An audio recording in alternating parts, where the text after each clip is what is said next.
So, of course, today is the big press conference of the victims of Epstein and Ghislaine that's taking place on Capitol Hill. So during the various congressional committees, the MAGA Republicans are desperately trying to block the Epstein files from being released, and they're trying to cause distractions, and they're pulling all of these stunts. I mean, one of the things that we're getting word about is that the Trump regime is saying that it is a hostile act if you sign on to the discharge petition, which is a bipartisan resolution by Thomas Massie, a Republican from Kentucky, and Democratic Congressmember Ro Khanna from California. And because MAGA Mike Johnson is not introducing the resolution himself on the floor as of now, they're doing what's called a discharge petition, where you have to collect the necessary signatures one by one in order to pass the resolution and go around the Speaker of the House, in this case, MAGA Mike Johnson. So the statement from the Trump regime is helping Thomas Massie and liberal Democrats with their attention seeking, while the DOJ is fully supporting a more comprehensive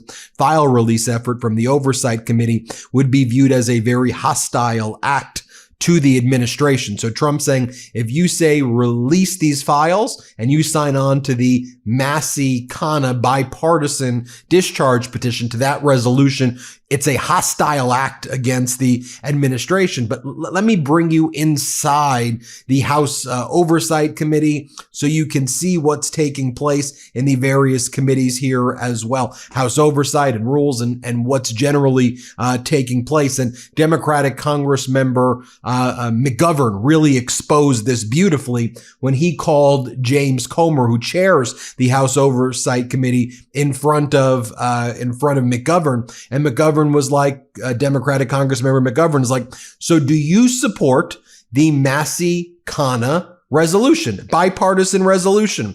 And then Comer's like, oh, it's very disappointing you're trying to politicize it. Here, play this clip. I mean, do you support the Massie-Khanna resolution, yes or no?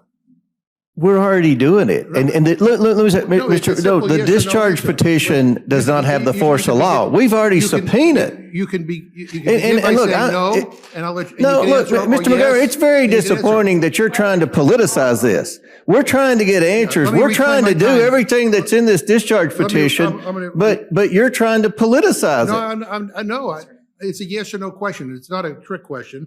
I mean, do you think, we've already done what the discharge petition's asking. Do you think the resolution saying to keep doing what you were doing is better than a bill that can become law? The bill has no force of law. It has no force of the law. Yeah. You're just trying to do a political stunt. Look, ask the question, Mr. McGovern. Well, I was asking a question. He interrupted me. Okay. It's a simple yes or no question. Simple yes or no question. We're already doing it. All right. Well, that's not a yes or no. But do you think the resolution saying to keep doing what you were doing is better than a bill that can become law, which would require the release of all the files? It doesn't have the force of the law. It's just a political stunt. It's just a political stunt. And you know, this is a resolution. The Khanna is a Massie-Khanna bill would become law. If all you Republicans want everything released, then you could vote for it, and then if he decides to veto it, you could override the veto. As Ro Khanna says, Massie is a conservative. I'm a progressive. This is about standing with survivors and protecting kids. The people playing politics are the ones not signing our petition to force the release of the Epstein files. And Democratic Congressmember Jim McGovern says, I asked a simple yes or no question. Do you support the bipartisan Massie-Khanna bill to demand the release of the Epstein files? James Comer couldn't answer. I wonder why. Because Comer's been ordered by the Trump regime to be part of this cover-up. And the way this cover-up is going down as well is that about a week and a half ago or 2 weeks ago, the DOJ produced 33,000 documents that they claim are the Epstein files. They're not. The same way back in February, they gave those right-wing influencers a binder that was like Epstein files. And it was like, that's not the Epstein files. That's a binder with Epstein's like phone call list on it. And that's been released many, many years ago. What they did 2 weeks ago, the DOJ, is they released 33,000 documents that had already been, or pages that had already been produced before also.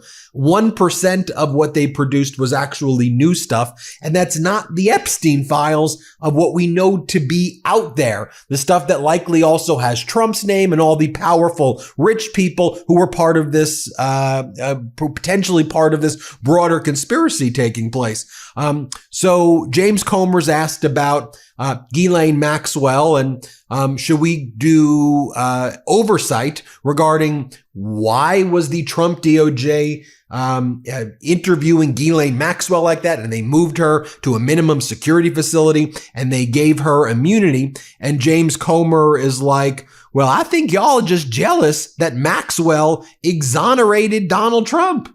Maxwell exonerated Donald Trump. This is part, do you see what they're doing here? This was the plan that they hatched over the summer. Call Congress into recess, get Ghislaine to meet with Donald Trump's former criminal defense attorney, the number 2 at the DOJ, Todd Blanche, who is Trump's former criminal defense attorney, give her immunity, get her to say the right things, release 33,000 old files, but it's a big number, 33,000. So then tell the people, look, we released the Epstein files and Ghislaine vindicated Trump. Wow, we did our job. No, that's just part of your plan to cover it up. And we're staying laser focused on what's really happening here. Watch Comer respond to this question and say, y'all are just mad that Ghislaine Maxwell exonerated Donald Trump. Play this clip. Question was whether you would hold a hearing as we'll have a hearing.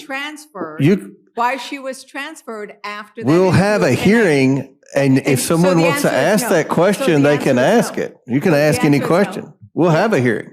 But it wasn't a hearing on what the question was. And you want to have a whole hearing, a whole entire hearing, not about the victims, not about a government cover-up, not about human trafficking, but about Maxwell, who you all were like begging to be deposed, and I did the subpoena. Now you're mad because she exonerated Trump. We brought in Bill Barr, who is I don't think it's any secret that he and Trump aren't best of friends. I'm going to reclaim my time. Well, that's fine. The question wasn't about shouldn't we do all these things, but this is something very specific that indeed, as I understand, the victims raised today, they're outraged that this has happened. And it is indeed a re-traumatization when somebody who has done such horrible things is then treated favorably under these conditions. And I think that's where it's at. By the way, she didn't exonerate Donald Trump. Let's be very clear. She said she didn't see things with Epstein. She said she didn't see things with Donald Trump. She didn't even know how she met Donald Trump. And she's like, I didn't really even have a good relationship. I didn't really know him that much. I've always seen him as a gentleman. That's what I saw him as. I'm little Mary Poppins. Is like a Mary Poppins routine. It was very weird and odd. And then she also said, oh, Epstein didn't really like the young women, or that she called them women. It's girls. Let's be clear what it is. It's like, yeah, he liked the young women because he was interested in their taste of music. He really wanted to know like what the kids were listening to. That's all. And then she went on to say, do you think that all of these like powerful, dignified men would be hanging out with Epstein if he was creepy? He wasn't that creepy. So let's be clear what the hell Ghislaine was saying and what we've been exposing here at the MeidasTouch Network. Then you have Democratic Congresswoman Fernandez, and she does a great job cross-examining Comer right here. And she says, okay, Comer, under the way you're proposing to do things, you become the authority of redactions and what gets produced publicly. If you really want to do this in a bipartisan way, why don't you agree in writing that it's you and Democratic Congressmember Garcia, the ranking member, you both do it together so we can have transparency. And watch Comer squirm under cross-exam. Here, play this clip. Now, Chairman Comer, this resolution would give you, and only you, the power to decide what information in these documents is redacted or withheld. Is that correct? Well, we're trying to do this in a bipartisan manner. Our staffs are communicating. I think I hope Mr. Garcia would agree. I think our he's new to the job, and I think our staffs are working together really well, and hopefully we'll continue to work well. Like I said, I want this to be bipartisan. So, Chairman Comer, I appreciate that fact that you said you want to work on a bipartisan basis on this, but the resolution does not require you to consult with the ranking member. The only thing that's, and if you want to be bipartisan, would you be willing to accept an amendment to? I'm making a pledge to work with Mr. Garcia. A pledge is a wonderful thing, but an amendment that actually puts it into writing would be great. Would you be willing to accept that amendment? I think the resolution's good, and hopefully we'll vote it out in a bipartisan manner. Okay, so you're not willing to actually put it in writing that you will, that the ranking member will be consulted before you approve. I guarantee that I'll consult with him a heck of a lot more than Elijah Cummings and Carolyn Maloney consulted with me when they were chairman of the committee. I'm not asking about past. I'm asking about what's this. And this is the problem. And the reason why we're concerned about this is, Chairman Comer, I've read accounts of you describing yourself as a Trump man. I mean, yes. I support the president. You support the president, and this is why it would be important to have in writing the bipartisan nature, because we want there to be bipartisanship, so that it is not a. I want it too, but you all aren't making a good case up here. But I'm hopeful that Mr. Garcia is going to see past the behavior of the Democrats on the Rules Committee. Madam Chair, Chairman Comer, I was speaking, and I think that it is important that we have people looking at these docs that are not a Trump man, so that we can make sure that everything gets responded to, because right now we haven't seen it. And that's why we want to make it the law of the land. We want to make sure that all Republicans vote on the Massie resolution, so that they can say, we want to make sure it becomes available. You ever fall head over heels for a couch online only to see the price and feel personally attacked? Like, why does this rug cost more than my car? That's where dupe.com comes in. It's this genius tool that helps you find high quality, budget friendly versions of the expensive pieces you've been eyeing. It is stupid easy to use. Just type dupe.com / in front of any product URL, and bam, it shows you lookalikes that won't drain your savings account. And these aren't shady knockoffs. Most of the time, they're made in the exact same factories, just sold under a different name with a way scarier price tag. That $6,000 cloud couch influencers are always lounging on, Dupe will probably find it for $1,200. Same vibe, same plushiness, but you don't have to sell a kidney to get it. And it's not just couches and rugs. Dupe works for fashion, shoes, jewelry, and more. They even have a special trade-in program for professionals like designers and realtors with direct from manufacturer pricing, plus a 10% commission. Now here's the best part. Dupe.com really is so easy to use. Just type dupe.com / before any product URL in your browser, and boom, it instantly finds you less expensive alternatives. They even have an app and a browser extension you can download. No account required. No sign-up required. It is completely free to use. Stop wasting money on brand names and start saving with dupe.com today. More from Democratic Congressmember McGovern right here.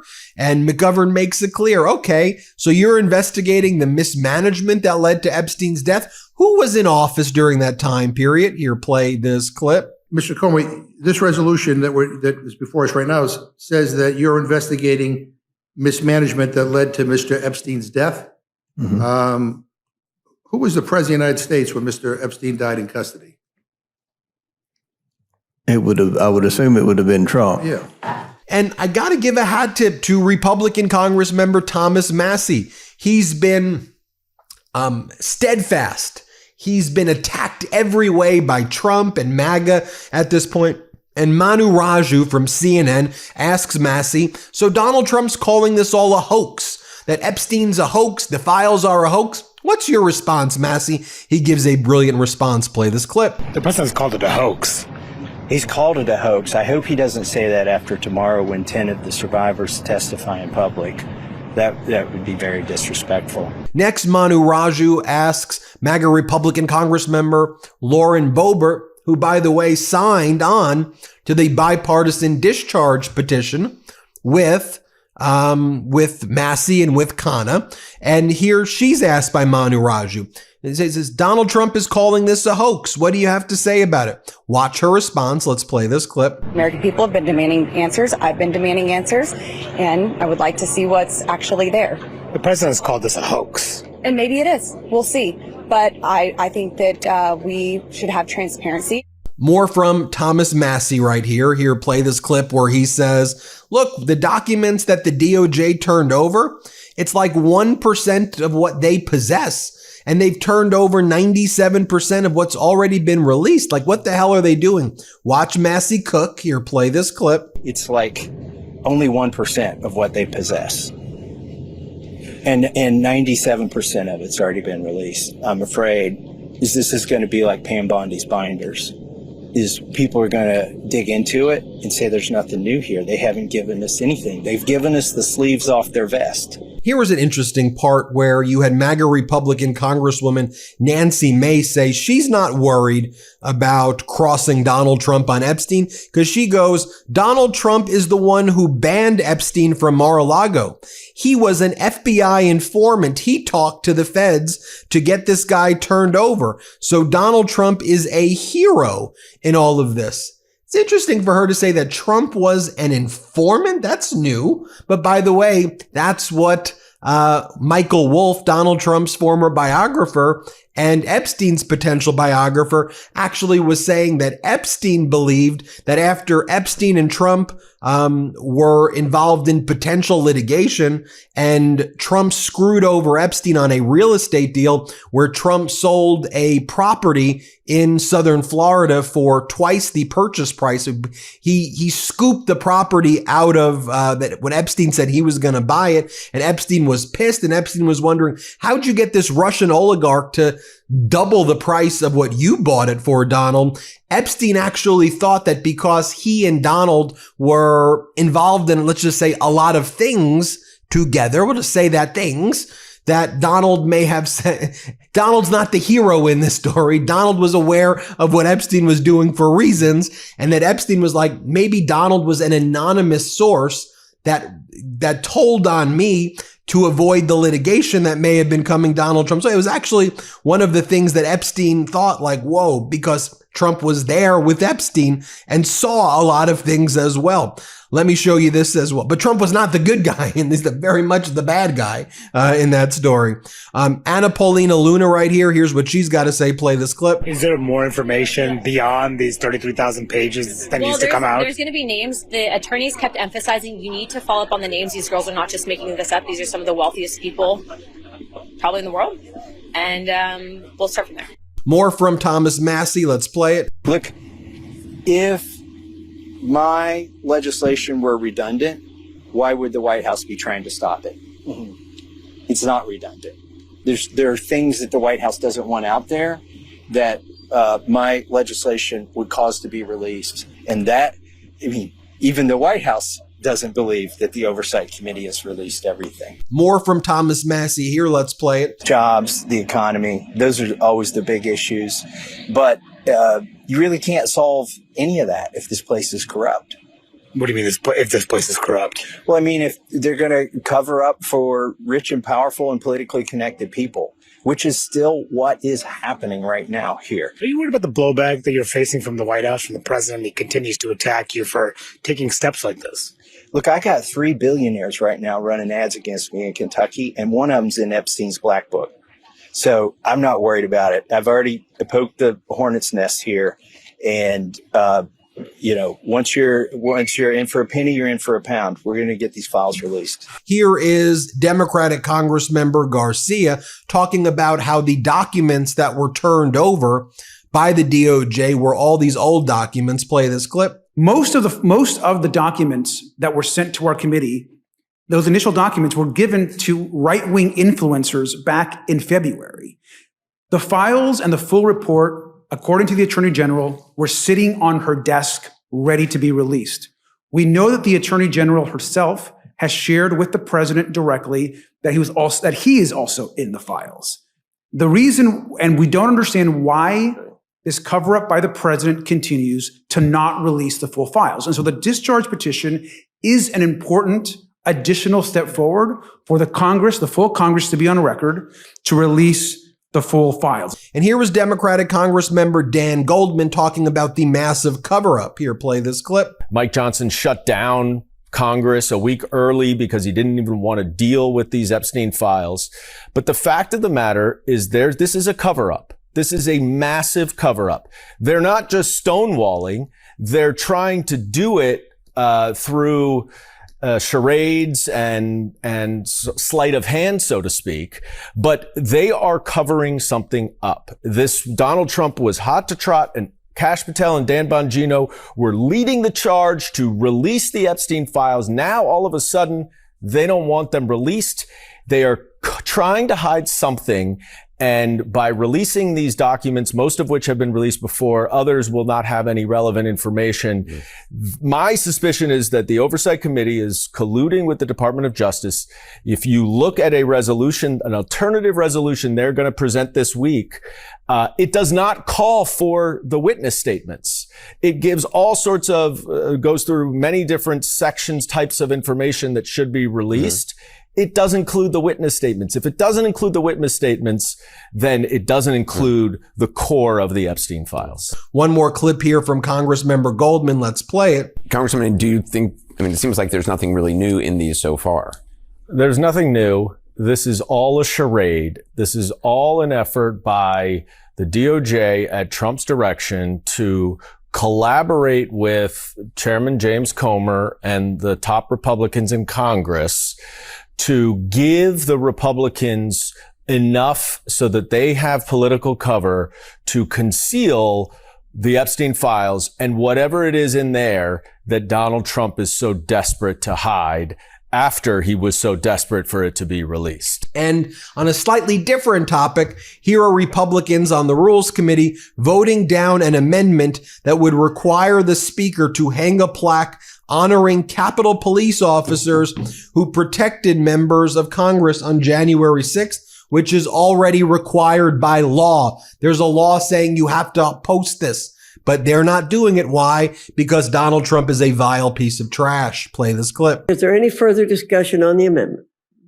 Hearing none, the question's on the amendment. All those in favor signify by saying aye. Aye. Those opposed say no. No. In the opinion of the chair, the noes have I it. ask for a roll call vote, Madam Chair. The clerk will call the roll. Mrs. Fishbach. No. Mrs. Fishbach, no. Mr. Norman. No. Mr. Norman, no. Mr. Roy. No. Mr. Roy, no. Mrs. Houchin. Mrs. Houchin, no. Mr. Langworthy. No. Mr. Langworthy, no. Mr. Scott. No. Mr. Scott, no. Mr. Griffith. Mr. Griffith, no. Mr. Jack. No. Mr. Jack, no. Mr. McGovern. Aye. Mr. McGovern, aye. Ms. Scanlon. Ms. Scanlon, aye. Mr. Neguse. Mr. Neguse, aye. Ms. Ledger-Fernandez. Ms. Ledger-Fernandez, aye. Madam Chair. No. Madam Chair, no. Clerk will report the total. 4 yeas, 9 nays. Noes have it. The amendment's not agreed to. There you have it, folks. Let me know what you think. Hit subscribe. Let's get to 6 million. Love this video? Support independent media and unlock exclusive content, ad-free videos, and custom emojis by becoming a paid member of our YouTube channel today. You can also gift memberships to others. Let's keep growing together.